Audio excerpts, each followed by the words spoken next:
ସମୃଦ୍ଧ ଓଡ଼ିଶା ଗଠନରେ ପ୍ରଯୁକ୍ତି ବିଦ୍ୟାର ଭୂମିକା। ଭାରତ ଇତିହାସ ପୃଷ୍ଠା ଉନ୍ମୋଚନ କଲେ ଓଡ଼ିଶାର ଏକ ଅନୁନ୍ନତ ଛବି ପ୍ରତୀୟମାନ ହୁଏ। ଶିକ୍ଷା, ଶିଳ୍ପ, ଚିକିତ୍ସା, କୃଷି ଇତ୍ୟାଦି ଅନେକ କ୍ଷେତ୍ରରେ ପଛରେ ରହିଯାଇଥିଲା ଆମ ଉତ୍କଳ ଜନନୀ। ତତ୍ସହ ବ୍ୟାସକବି ଫକୀରମୋହନଙ୍କ 6 ମାଣ 8 ଗୁଣ୍ଠରୁ ସେ ସମୟର ଦାସତ୍ୱ ପ୍ରଥା ଓ ନିରୀହ ଲୋକଙ୍କ ଅତ୍ୟାଚାରିତ ହେବାର କାହାଣୀ ସ୍ୱତଃ ପ୍ରତୀୟମାନ ହୁଏ। ହେଲେ ଆଜିର ଏକବିଂଶ ଶତାବ୍ଦୀ ହେଉଛି ପ୍ରଯୁକ୍ତି ବିଦ୍ୟାର ଯୁଗ। ଏହା ସାଧାରଣ ଜୀବନକୁ ସୁନ୍ଦର, ଆକର୍ଷଣୀୟ ଓ ରୋମାଞ୍ଚକର କରିଛି।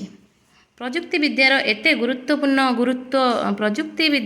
ଗୁରୁତ୍ୱପୂର୍ଣ୍ଣ ହୋଇଯାଇଛି ଯେ ଏହି ମର୍ମରେ ଆମର ମାନ୍ୟବର ରାଜ୍ୟପାଳ ଶ୍ରୀ ଗଣେଶୀଲାଲ କହିଛନ୍ତି, technology is the driving force of hour growth engine. ପ୍ରଥମତଃ କୃଷି କଥା ବିଚାରକୁ ନିଆଯାଉ। କୃଷି ହେଉଛି ଓଡ଼ିଶା ଅର୍ଥନୀତିର ମେରୁଦଣ୍ଡ।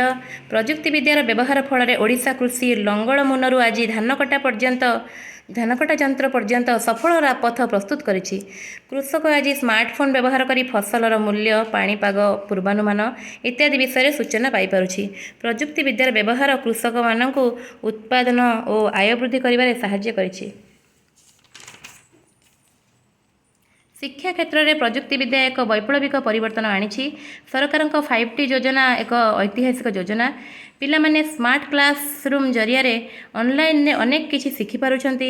ଘରେ ବସି ଅଧ୍ୟୟନ ସାମଗ୍ରୀ, ଅନଲାଇନ୍ ପାଠ୍ୟକ୍ରମ, ବକ୍ତୃତା ପାଇପାରୁଛନ୍ତି।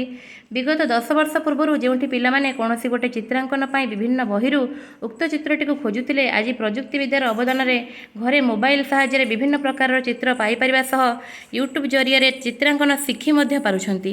ଦୃଶ୍ୟ ଶ୍ରାବ୍ୟ ଶିକ୍ଷଣ ସାମଗ୍ରୀ, ପ୍ରୋଜେକ୍ଟର, ସ୍ମାର୍ଟଫୋନ୍ ଇତ୍ୟାଦିର ବ୍ୟବହାରରେ କେତେ ସହଜ ହୋଇଯାଇଛି ଶିକ୍ଷା। ଚିକିତ୍ସା କ୍ଷେତ୍ରରେ ମଧ୍ୟ ସେହିପରି ଓଡ଼ିଶା ଅନେକ ଅଗ୍ରଗତି କରିଛି। ପ୍ରଯୁକ୍ତି ବିଦ୍ୟା ବିନିଯୋଗ କରି ବିଭିନ୍ନ ଅସାଧ୍ୟ ରୋଗର ନିଦାନ ଓ ନିରାକରଣ ହୋଇପାରୁଛି। ଦେଶାନ୍ତରରୁ ବରିଷ୍ଠ ତଥା ଅଭିଜ୍ଞ ଡାକ୍ତର ପ୍ରଫେସରମାନଙ୍କ ସହ ଆଲୋଚନା କରାଯାଇ ରୋଗ ବା ସ୍ୱାସ୍ଥ୍ୟ ସମସ୍ୟାର ସମାଧାନ କରାଯାଇପାରୁଛି। ସ୍ୱାସ୍ଥ୍ୟ ପ୍ରଯୁକ୍ତି ବିଦ୍ୟା ଫଳରେ ସାରା ଶରୀରରେ କେଉଁଠାରେ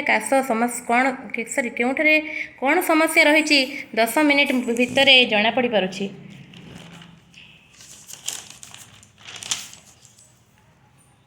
ଶିକ୍ଷା, କୃଷି, ଶିଳ୍ପ, ସ୍ୱାସ୍ଥ୍ୟ, ଅର୍ଥନୀତି ସମସ୍ତ କ୍ଷେତ୍ରରେ ପ୍ରଯୁକ୍ତି ବିଦ୍ୟାର ବ୍ୟବହାର ଓଡ଼ିଶାକୁ ତୀବ୍ର ଗତିରେ ସମୃଦ୍ଧି ଆଡ଼କୁ ଆଗେଇ ନେଉଛି। କିନ୍ତୁ ଆମକୁ ସାବଧାନ ଓ ସତର୍କ ହୋଇ ପ୍ରଯୁକ୍ତି ବିଦ୍ୟାର ଉପଯୋଗ କରିବାକୁ ପଡ଼ିବ।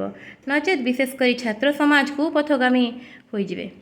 ପିତାମାତା, ଅଭିଭାବକ ତଥା ଶିକ୍ଷକଙ୍କର ନିରୀକ୍ଷଣ ଭିତରେ ପିଲାମାନେ ରହିବା ଆବଶ୍ୟକ।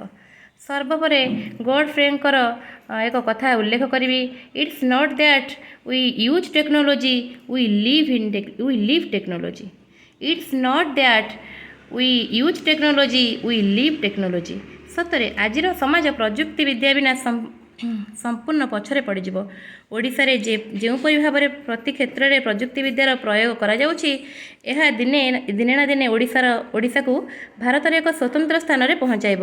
ପ୍ରଯୁକ୍ତି ବିଦ୍ୟାକୁ ନେଇ ଓଡ଼ିଶା ଆଗେଇ ଚାଲିବ ଆହୁରି ଆଗକୁ ଉନ୍ନତି ପଥରେ, ସଫଳତା ପଥରେ, ସମୃଦ୍ଧି ପଥରେ। ବନ୍ଦେ ଉତ୍କଳ ଜନନୀ।